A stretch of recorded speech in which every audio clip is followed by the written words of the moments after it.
This weekend, most roads led from Wales as their finest engaged European Championship qualification at Anfield.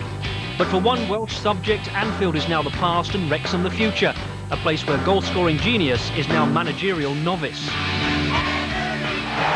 Rush has done it again. A vintage Rush goal. And it's played across for Rush. That's another one.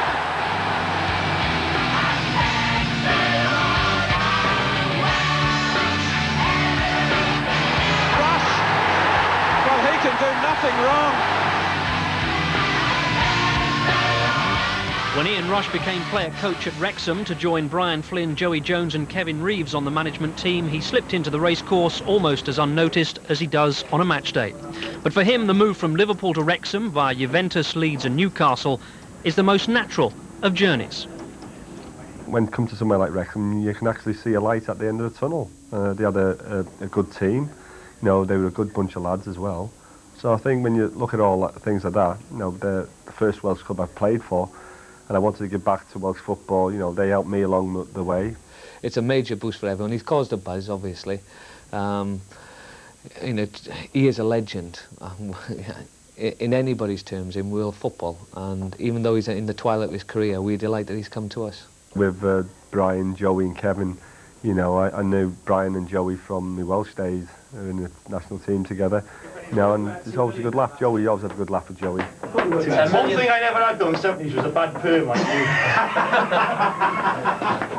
you. You had a perm, Rushy, so you can stop. He's had all his success as a player, and the biggest success he's had, and the rewards he's had are because he's a team player.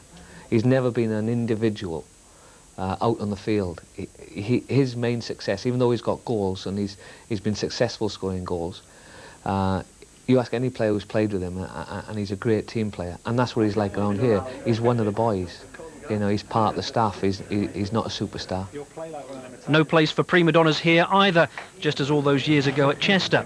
At Liverpool, of course, it was all very different, and the famous Anfield boot room, with its infinite wisdom, provided the foundation for Rush's desire to improve those now hoping to follow in his footsteps. And if you can't learn from like Bob Paisley, you know, Joe Fagan, Ronnie Moran, Kenny Dalglish, you know, you've got no chance.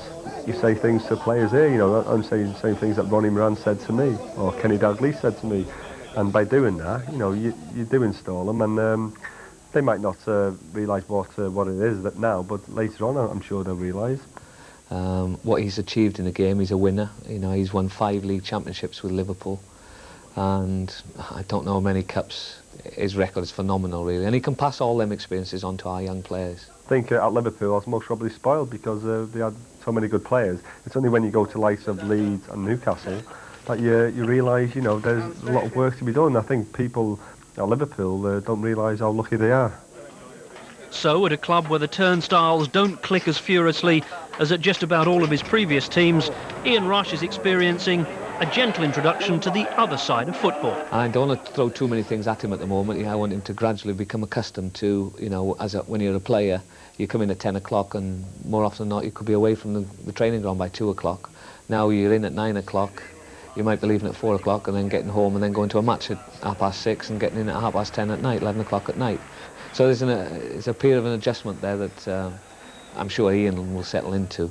Sometimes people think it's easy just to go and speak to 11, 12 players, you know, before the game, half time and after, but it's not as easy as what people, you know, make out to be. And I'm getting a chance with taking in the reserves with Joey as well. It's getting me a chance to have me say and become more confident and ready.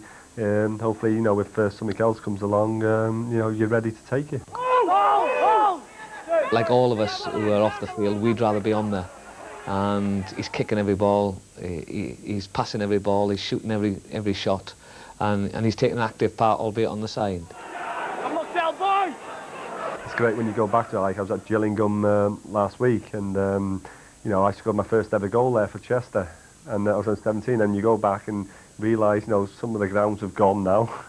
They've been that old, and but it's nice when you go back there, you get a bit of stick from the fans and all that, but I don't mind that. I think when the fans are giving you a bit of stick, it means, you know, they are worried about you. But at the end of the day, you know, I'm here to enjoy it, and I'm here, most importantly, is for Wrexham to get in Division 1.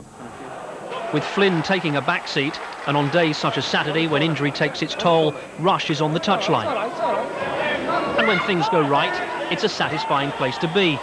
Against Macclesfield, a side still coming to terms with lofty second division status, they took the lead after 5 minutes through Gareth Owen. Whether the Della Alpi or Anfield or the racecourse, a goal is still to be savoured. It was a familiar state of affairs for Macclesfield on Saturday. Without a league goal to their name, they were chasing the game. And in the 55th minute, Steve Wood at last gave their supporters something to cheer. But the joy was short-lived. Wrexham's first goal scorer set up the second. Dean Spink's finish would have impressed the master himself. After all, Rush has scored the odd match winner in his time. But at 2-1, and with opponents eagerly searching for a late equaliser, there were obvious signs that life on the touchline can be a heart-stopping place. Becoming a talker rather than a doer is a difficult transition, but one he's determined to master with the help of Brian Flynn.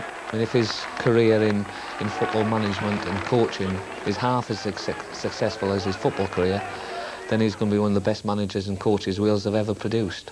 I've always said that every club I've played for, you know, people, if you're going to be a manager, I'd like to be for this club that I've played for. You know, not to include, you know, Juventus in Italy as well. You know, you always have something to go back to, and I'd like to be manager of Wales one day, whether I'm ready or not. You know, only time will tell.